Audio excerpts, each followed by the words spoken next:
Praise lord. మీరందరూ బాగున్నారని నేను నమ్ముతున్నాను. మరి మా ఆఫీస్లో ఒక పర్సన్ వే ఒకవేళ మానేస్తే, లేదా if he leaves the job, if he resigns the job, if he quits, ఆయన ఎక్కడికి వెళ్తారు అని అనుకుంటే he may join another company. అదే రీతిగా మనము ఈ లోకంలో చనిపోతే తిరిగి మనం ఎక్కడికి వెళ్తాము? Where will we go?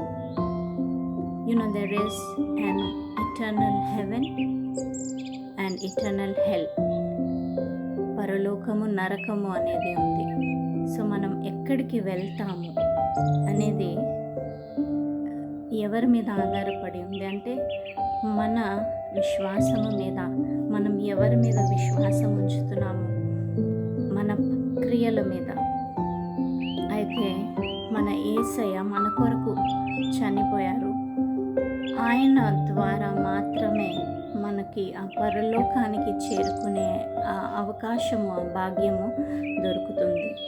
కాబట్టి యేసయ్యని ఆశ్రయించండి, ఆయన మీద విశ్వాసం ఉంచండి, పాపము నుండి దూరంగా ఉండండి. ఎందుకంటే యేసయ్య ద్వారా, యేసయ్య చిందించిన రక్తము ద్వారా మనకి పాప విమోచన దొరికింది. కాబట్టి ఆయనని మన తండ్రిగా, మన దేవునిగా అంగీకరించినప్పుడు మనము అపరలోకానికి నిత్య వారసులవుతాము.